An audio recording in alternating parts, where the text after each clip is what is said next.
vez que conversamos en este espacio, yo le preguntaba al candidato Antonio Taveras que por qué teniendo todo resuelto iba a incursionar en el duro mundo de la política. En ese momento nos dio su respuesta y hoy, habiendo incursionado en el duro mundo de la política, tras haber ganado las elecciones, me pregunto si se arrepiente. Bueno, hay días que uno llega muy frustrado con todo lo que ve en el Senado, que es el ambiente donde me toca desarrollar parte del trabajo. Es un ambiente muy difícil, muy duro, porque la política, la actividad política se ha degradado mucho. Se supone que la actividad política primero debe servir para uno contribuir a un país mejor, a un mundo mejor, a que la gente viva mejor, ¿no? Y segundo, que debe servir de espacio para debatir ideas, concepciones acerca del desarrollo y cómo colectivamente dentro de ese Senado se negocia poniendo al país y a la gente en el centro. ¿No es así? Y hay muchas frustraciones. Donde más cómodo me siento es en el territorio. Yo voy 2 veces a la semana y a veces 3 en la tarde a los barrios.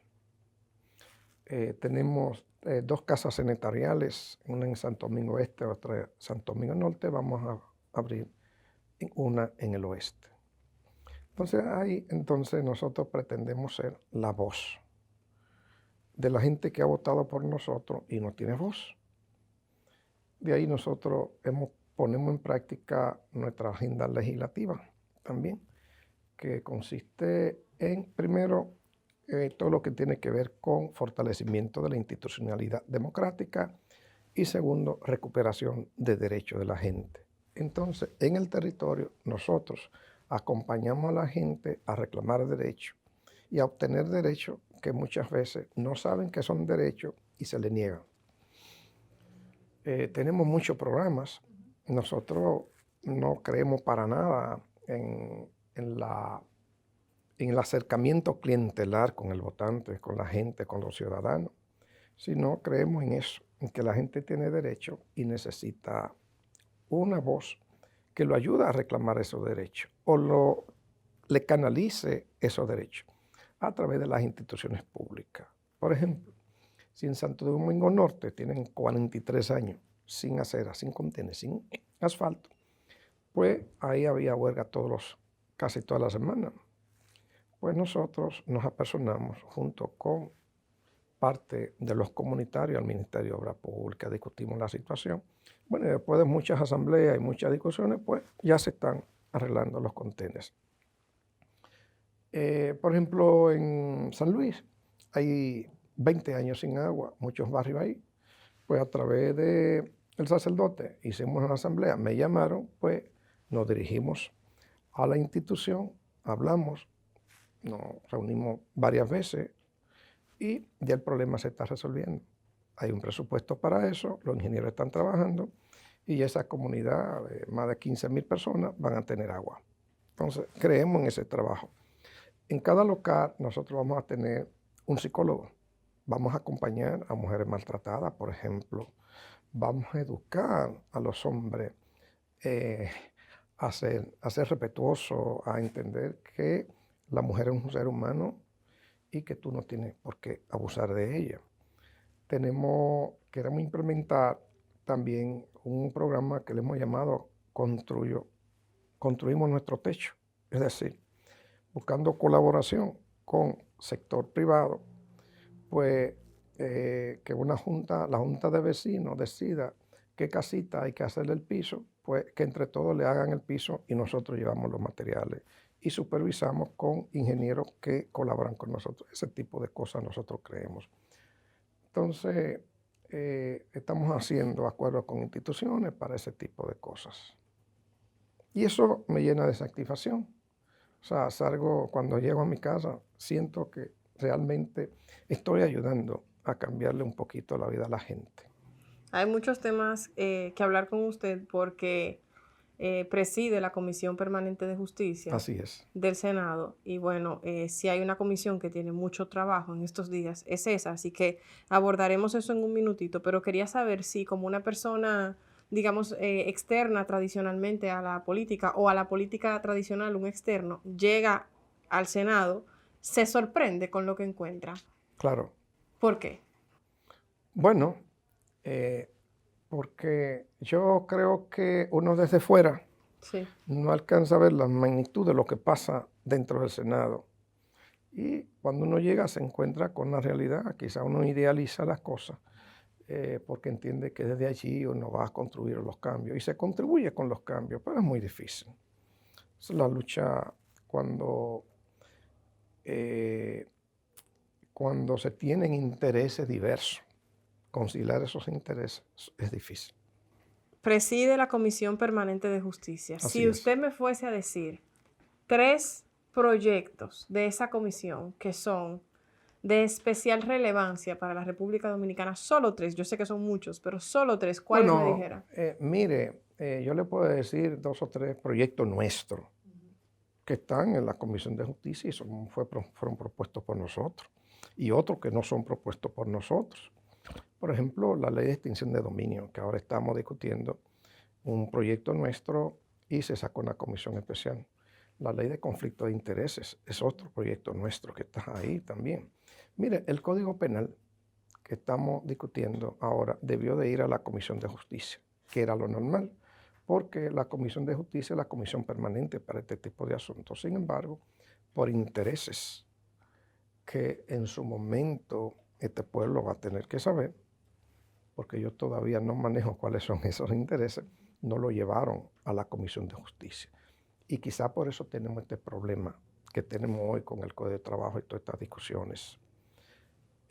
Y todo este falso debate que se ha querido sacar a la luz pública cuando en el fondo los debates son otros.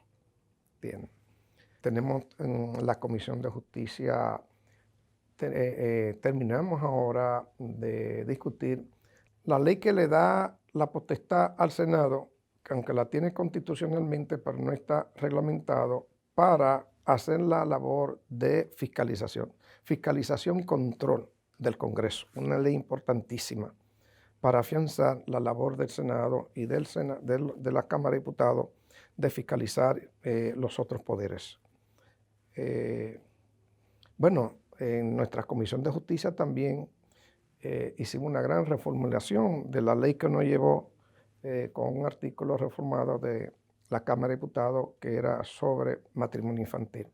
Ahí en la Comisión de Justicia hicimos una gran reformulación para esa ley y logramos también aprobarla.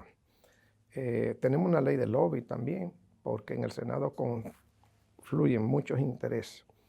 Y los intereses son válidos cuando se utilizan mecanismos correctos, institucionales, para usted defenderlo. Por cierto, ya que usted tiene los ojos ahí dentro en el Senado, pulula un hombre con un maletín. O sea, existe. ¿Cómo es el tema de la mítica figura del hombre del maletín en el Congreso? Bueno, yo no lo he visto, ni puedo acusar a ningún compañero o compañera de allá de nada de eso, ¿no? Siempre se dice que hay un hombre del maletín, que hay una mujer del maletín, siempre se habla de todo eso.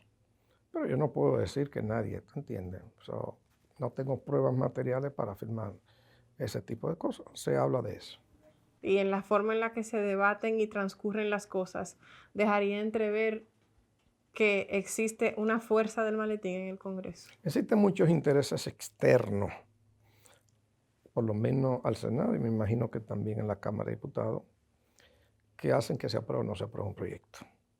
Por eso queremos la ley del lobby, para reglamentar las actuaciones de esos intereses. El tema del momento es el Código Penal, senador. ¿Qué ha pasado con el Código Penal que, según el diputado José Horacio Rodríguez, llegó al Senado con modificaciones que no fueron las que transcurrieron en la mayor parte del proceso en la Cámara Baja? Mira, tú sabes que es un código de los años 1800, se le hicieron en algún momento algunas reformulaciones, hace 20 años está dando vuelta en el Congreso, pero hace un año se depositó de nuevo y la Cámara de Diputados tenía un año discutiendo este código. Trabajaron mucho, hicieron modificaciones importantes, se le quedaron modificaciones, para eso hay dos cámaras, por si acaso se le queda a la Cámara de Diputados, pues el Senado pueda resarcir cualquier falla, ¿no? Pero a última hora, y eso lo denunció el diputado José Horacio, se hicieron modificaciones en voz viva, es decir, se paró un diputado en medio de la sesión y propuso modificaciones que son fundamentales para el tema de los derechos de la gente de este país. Y eso desnaturalizó ese código. Entonces, eso nos llegó a nosotros hace un mes allá, un mes y unos días. Pues nosotros, se sacó una comisión especial, debió de conocerse en la Comisión de Justicia. Y no se sacó esa comisión especial donde a nosotros nos propusieron para que estuviéramos y bueno, estuvimos ahí. A pesar de nuestra protesta en el hemiciclo, para que no se violentaran los reglamentos del Senado y eso fuera a la Comisión de Justicia, que muy bien podía conocerlo sin ningún tipo de problema. Pero bueno, eso es otros asuntos, ¿no? Ahí aprobamos una hoja de ruta. Propusimos la siguiente hoja de ruta. Primero, leer el código en la comisión de 9 senadores y senadoras. Segundo, escuchar a todos los actores que querían pasar por allá para exponer sus ideas sobre algunos cambios. En el código escuchamos a las iglesias de todo tipo, escuchamos a finos, escuchamos a diferentes abogados penalistas, a sacerdotes, bueno, a la Comisión de la Procuraduría General de la República, en fin, y luego la hoja de ruta terminaba analizando toda la propuesta e incorporando toda la propuesta válida para hacer un código que no le dejara ventana abierta al crimen organizado ni a la corrupción, ni al abuso de niños ni adolescentes, ni al abuso de la mujer, ni conculcara ningún tipo de derechos a ninguno de los dominicanos que vivimos en este país. Bueno, como el tiempo de un mes era poco y no habíamos completado la hoja de ruta, se escuchó al equipo de doña Miriam que se convocó el lunes pasado vía Zoom, porque doña Miriam no podía ir y una de las personas, el presidente de la comisión tenía COVID, ¿no?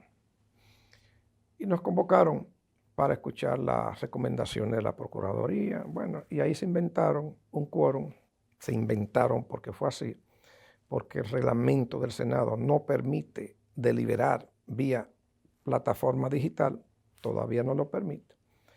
Y solamente en el Senado estábamos nosotros y el senador de La Vega. Inmediatamente terminó doña Miriam, pues el senador de San Francisco, Franklin Romero, propuso que se votara para que el código se dejara tal cual fue de la Cámara de Diputados. Es decir, y no tuviéramos que volver a una rediscusión, ni tuviéramos que atender a todas las sugerencias de 25 organizaciones y gente que pasaron por allá, penalistas, y no tuviéramos que incorporar lo que la procuradora estaba explicando muy bien de la necesidad de incorporarlo a ese código. Ellos votaron. Antes de ellos votar, nosotros llamamos la atención del equipo técnico del Senado que explicara si se podía y ellos dijeron que no. Y como quiera votaron. Hoy trataron en la sesión que acaba de terminar de pasar ese informe, pero no pudo pasar porque hay unos de ellos que está fuera del país. Hay unos de ellos, el presidente tiene COVID, está internado, y sin embargo fue al Senado a firmar ese informe, teniendo COVID. Entonces... ¿Con COVID, senador? Sí, con COVID. Eso fue lo que se dijo. Y fue al Senado a firmarlo. Entonces, hay toda una serie de situaciones que están pasando alrededor del código que se ha querido vender a la opinión pública que el tema es un debate de carácter ideológico y religioso por las tres causales, y no es así. O que el tema es que se quiere imponer una agenda LGBT a este país por organismo internacional, y ese no es el tema.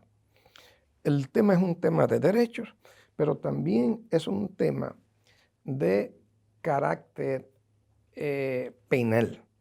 Por ejemplo, doña Miriam explica bien en su carta que le dirige al presidente del Senado las debilidades que hay en términos de las penas, por ejemplo, en corrupción, las debilidades que hay en cuanto a la no definición clara de lo que significa corrupción administrativa, por ejemplo. Por ejemplo, ahí hay un tema con la persona jurídica.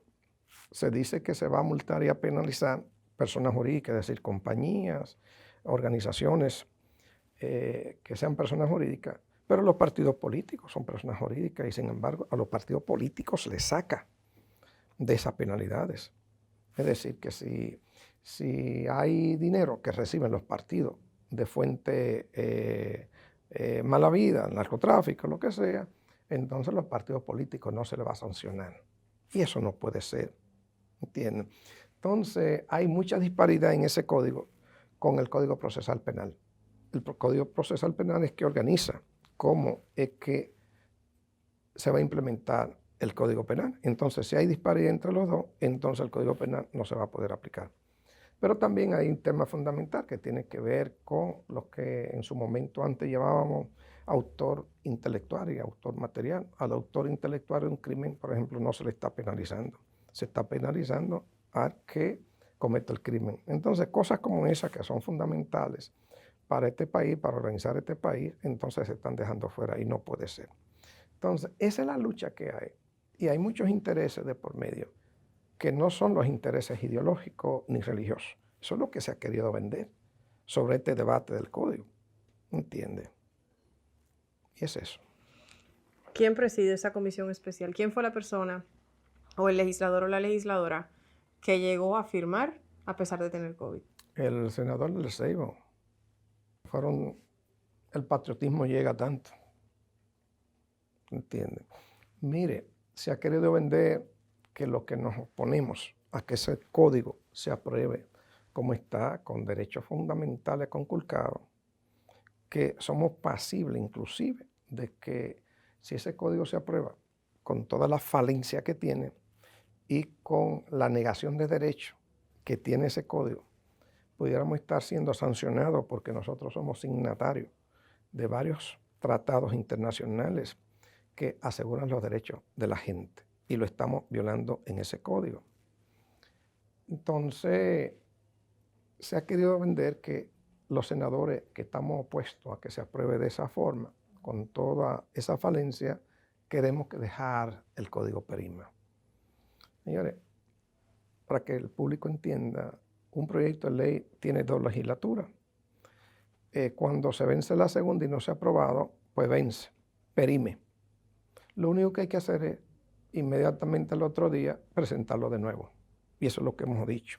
Sigamos trabajando el código, incorporando, enriqueciendo el código, tratando de que ese código no lo vayan a atacar en el constitucional, ni lo vaya a vetar el presidente, ni nos vayan a sancionar internacionalmente por negar derechos, y vamos a durar 15 o 20 días más incorporando lo que hay que incorporar a ese código para que sea un código del siglo XXI, moderno, un código que nos asegure que los criminales no se nos van a escapar por una ventana, ni los corruptos, ni los abusadores de niños, niñas, adolescentes, ni que las minorías que tienen otro tipo de orientación sexual, que hay que respetarlo porque son seres humanos, se le vayan a negar los derechos. ¿Entiende?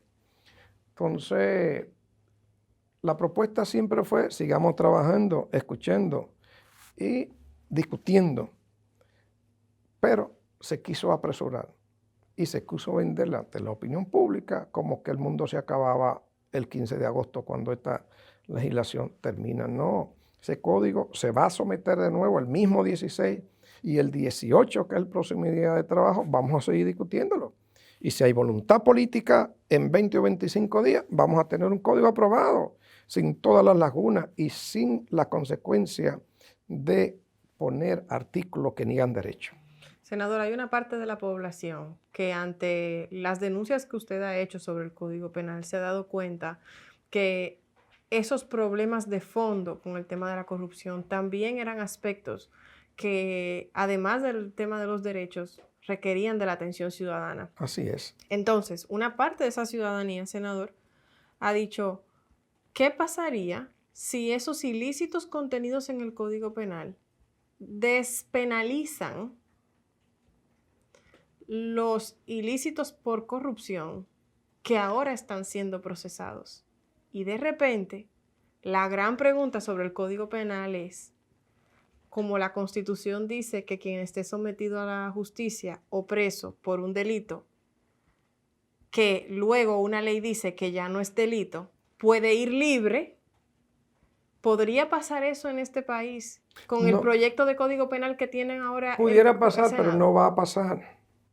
No va a pasar. Yo he dicho que este país ha entrado en un nuevo ciclo político donde la gente es protagonista central, exigiendo transparencia. Pero si se aprueba como está ahora. Claro, pudiera pasar eso. Y eso son de las cosas que no se le ha dicho a este país. Son de las cosas que a este país no se le ha dicho. Entonces, repito, se ha querido llevar un falso debate. Hace mucho sabemos que las 3 causales no van a pasar en ese código. Eso lo sabemos. El presidente de la República propuso una ley especial y se está trabajando en eso, y se está trabajando en una ley de referendo para preguntarle a la ciudadanía lo que quiere con las 3 causales. Y sabemos eso, ¿me entienden? Pero el falso debate se ha llevado con que la situación en el Senado son los pro vida o los que no son supuestamente pro vida, ¿me entiendes? Falso debate para esconder los temas de fondo que hay en ese código y que hay que resolver. Queremos una sociedad decente, queremos una sociedad de leyes, de instituciones, queremos una sociedad de derechos. Por lo menos yo estoy en el Senado para pelear por eso. La ley de extinción de dominio ha sido una ley exigida por muchos años por una parte importante de la ciudadanía más preocupada con el tema de la impunidad. No obstante, ahora que hay un proyecto de ley, algunos expertos dicen que tiene debilidades en lo que tiene que ver con el debido proceso. ¿Qué podría decirnos para entender mejor esos señalamientos? Mira, eso es un proyecto de ley que, primero, que es un mandato constitucional. El artículo 51 de la Constitución del 2010 manda a hacer esa ley. Segundo, es una ley que tenía 7 o 8 años dando vuelta también engavetada en el Senado. Nosotros, el equipo nuestro de Santo Domingo, y atendiendo a nuestra agenda legislativa de institucionalidad democrática, pues tomamos el proyecto de ley y los transformamos. Entonces, pedimos una bicameral. No la puedo presidir porque somos proponentes, la está presidiendo el senador Pedro Catrén de Samaná. ¿Qué estamos haciendo con la ley? Bueno, hicimos una hoja de ruta igual como la que hicimos. Estamos leyendo ya el proyecto, vamos a empezar a leer el proyecto. Tenemos una serie de seminarios y talleres. Tenemos mesas de especialistas, tanto nacionales como internacionales, que nos están ayudando a reformular más esa ley para que esa ley no caiga o no sea un elemento de abuso de poder. ¿Te entienden? Pero es una ley fundamental para la lucha contra la corrupción y el crimen organizado, porque lo que busca esta ley es un proceso diferenciado de lo penal, es decir, 2 procesos, uno civil a la cosa in re, como se llama en derecho, y un proceso penal. Usted sabe que los procesos penales a veces duran mucho tiempo y a veces se le condena penalmente, pero no se le quita los bienes. O a veces sale absuelto, pero todos sabemos que por algún subterfugio ha salido porque fue mal elaborado un expediente, etc. Pero sabemos que todos los bienes que tiene provienen de hechos ilícitos. Entonces, se quiere un proceso civil rápido, con todas las garantías procesales, para que cuando a usted se le requiera demostrar la licitud de sus bienes, usted lo demuestre, un proceso civil rápido con todas las garantías. Entonces de eso se trata. Si usted no puede demostrar de dónde usted sacó su bienes, pues se lo van a decomisar. Es una ley de decomiso civil, como se le llama en los Estados Unidos. Es una ley que va contra la corrupción administrativa básicamente y contra el crimen organizado. Hay países donde esa ley es más dura. Nosotros pretendemos, y somos de opinión, que en un país con una débil institucionalidad, una institucionalidad tan frágil, tenemos que buscar intermedios, o sea, para que esta ley no se convierta en una ley donde el que detenta el poder en un momento determinado pueda abusar de su contrario político o pueda aplicársela a algún empresario porque le está haciendo competencia. No, nosotros vamos a especificar bien cuáles son los delitos que se van a tipificar para que sea pasible de ser decomisado un bien por esa vía civil. Teniendo en cuenta eso que le mencionaba, de que algunos abogados hacen señalamientos acerca del debido proceso y escuchando lo que usted menciona, de que si una persona no puede demostrar el origen de sus bienes, digamos, estaría sujeta a un decomiso civil o a una extinción de dominio, me pregunto si el fardo de la prueba, si la obligación de demostrar, de probar, va a caer sobre la persona enjuiciada.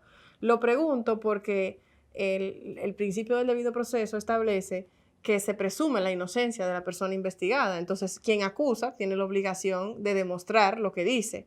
Pero si es lo contrario, tal y como usted menciona, de que si una persona no logra mostrar que es lícito, entonces no se presume la inocencia. ¿Cómo sería que funcionaría según el proyecto de ley de extinción de dominio? Es una discusión que tenemos ahora porque existen muchas diferencias en la aplicación de la ley, tanto en México, en Colombia, en Guatemala, ¿no? Entonces, es una discusión que estamos teniendo en una mesa de trabajo. Nosotros queremos que esa ley tenga cumpla con todos los requisitos para que constitucionalmente no sea atacada. Eso es una ley muy especial, especialísima, como se le llama en algunos países. Y sí, vamos a tener que, cuando una persona esté acusada penalmente y se le quiera abrir un juicio de extinción de dominio, esa persona tiene que demostrar dónde sacó el bien. O sea, que sería invertir la carga Así es, probatoria. en ese caso, sí. En ese caso, cuando sí. hay un caso penal abierto y cuando no. ¿O solo se activaría el proceso civil para personas penalmente enjuiciadas? No, no, no. Aunque no esté penalmente enjuiciada, puede abrirse un caso de decomiso civil. Por ejemplo, cuando una persona muere, pues ya la persona no está, ya el juicio penal no puede seguir, pero están las cosas que esa persona ha dejado y esos bienes hay que demostrar si son de origen lícito o no. Por ejemplo, en Colombia la ley se pasó e inmediatamente Pablo Escobar murió, los bienes estuvieron ahí, pues la acción penal contra Pablo Escobar se terminó, porque murió, pero estaban los bienes. Si no hay una ley de extinción de dominio, pues esos bienes los van a heredar a la familia y ya lo van a lavar. Y no puede ser. Entonces nosotros estamos dándole a conocer esta ley a todos los sectores empresariales para que no tengan miedo. Pienso que todo el que está trabajando en este país honestamente tiene que entender que es una ley que va a crear un marco de seguridad jurídica mayor. ¿Por qué? Porque muchas veces en el sector empresarial se establecen competencias con gente que ha obtenido dinero ilícito y hace de todo con ese dinero. Puede vender lo que vende a mitad de precio con tal de lavar ese dinero y destruye compañías y empresas que tienen muchos años trabajando por las reglas. ¿Entienden?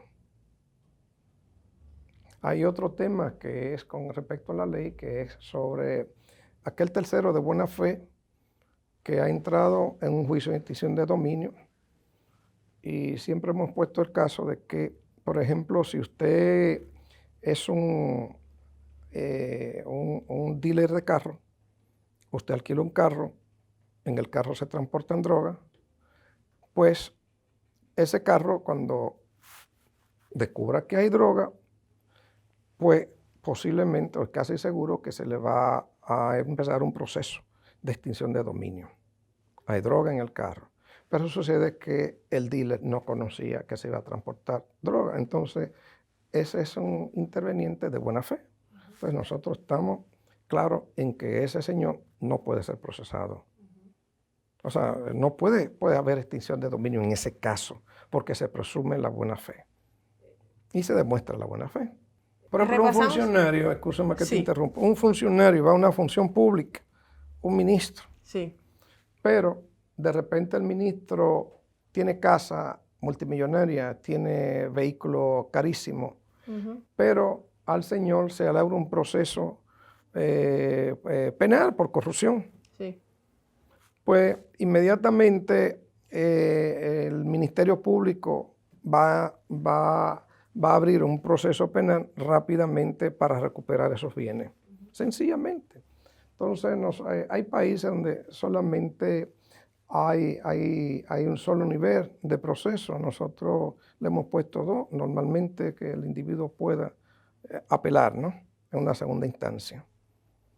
Pero tiene que ser un proceso rápido, 8, 6 meses, un año, con todas las garantías procesales. Le decía que estas conversaciones son buenas para entender esos proyectos de ley, para que la ciudadanía sienta que comprende de qué van los debates de fondo sobre los proyectos, y hemos conversado un poco sobre el Código Penal y hemos conversado sobre la Ley de Extinción de Dominio. Creo que de los proyectos que mencionaba usted como los más importantes de la Comisión Permanente de Justicia, por tanto, restan el de lobismo y el de conflictos de interés. ¿Qué podríamos hablar como puntos neurálgicos de esos dos proyectos de ley? Mire, el de lobby es del senador de San Cristóbal, Franklin Garavito. Es un proyecto de ley que viene a normar, ¿no?, la intervención de aquellos grupos de interés que giran alrededor del Congreso. Un grupo empresarial se siente lesionado por un proyecto de ley, pues va y los discute con los senadores. Ahora se le invita al Senado, ellos participan, se le escucha en las comisiones, pero hay otras situaciones que pasan.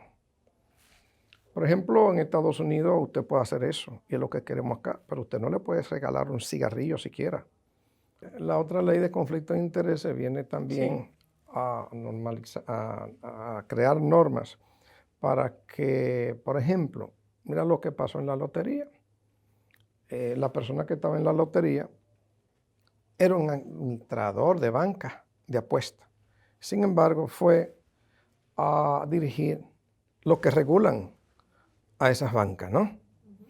Entonces, cuando esa ley se apruebe, por ejemplo, ninguna persona que haya estado, por ejemplo, siendo asesor bancario durante los últimos 5 años con los grupos bancarios, tú no puedes ser superintendente de banco.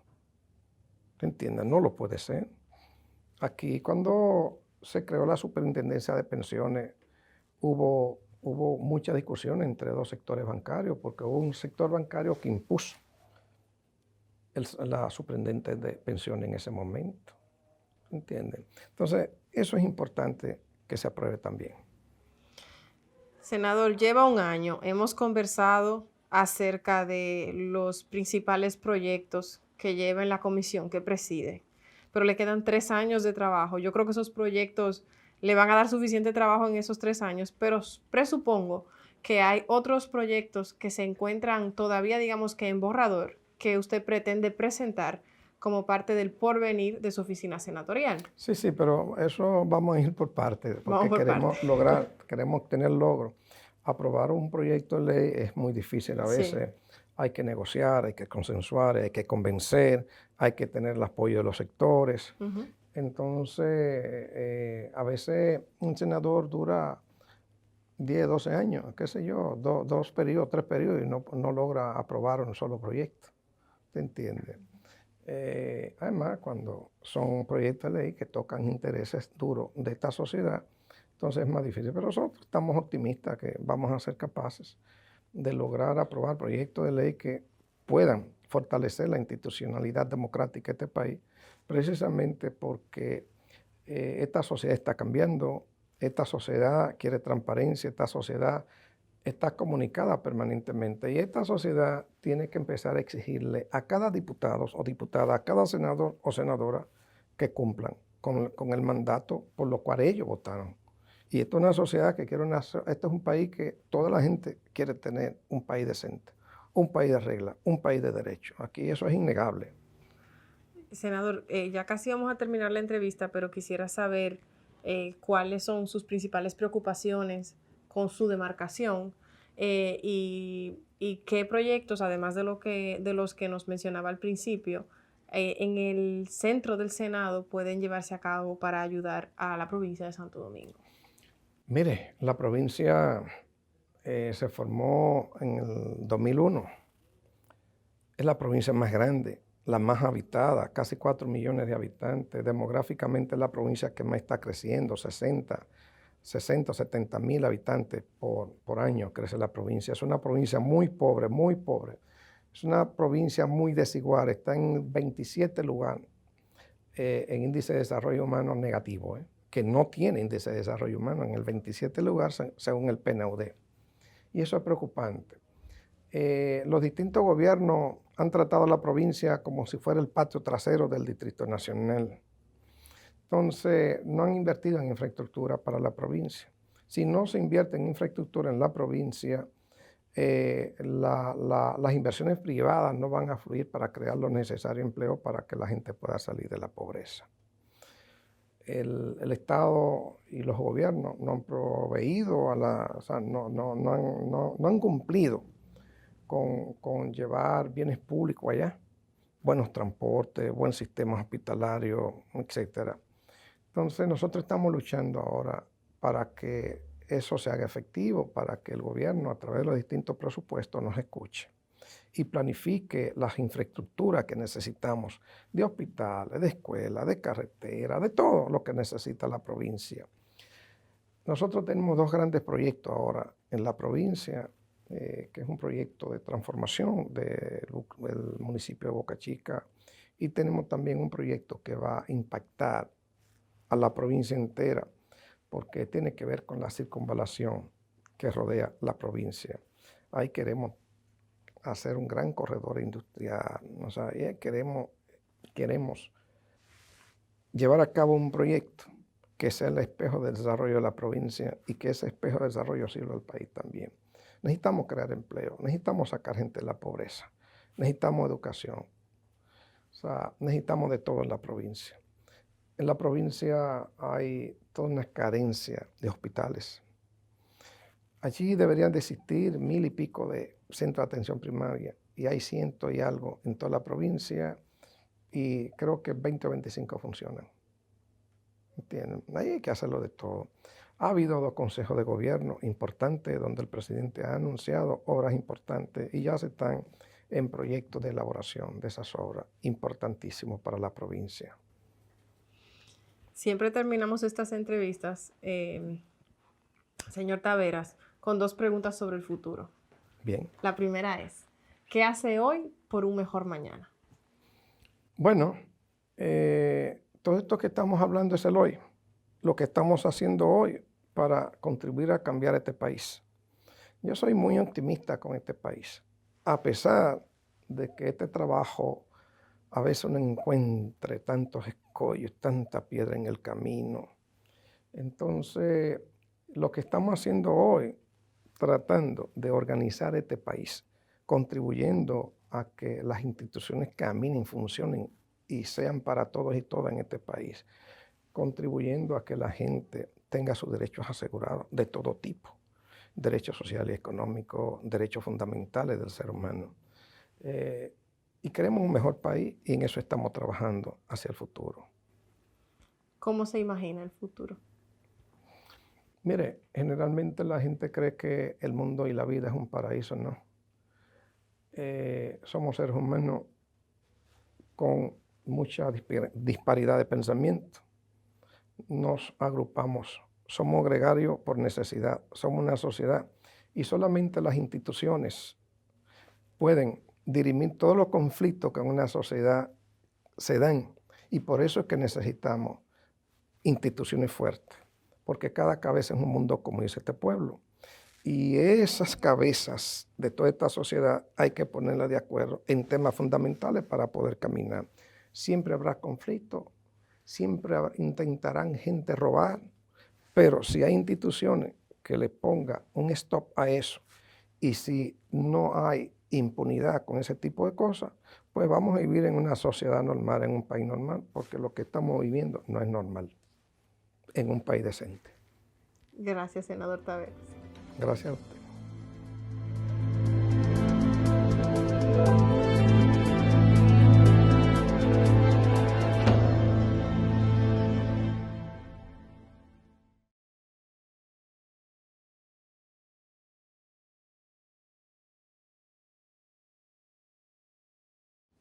Si quieres mejorar tu educación financiera, las cápsulas educativas que ha preparado nuestro equipo y el Banreservas son para ti. Espéralas pronto en este canal.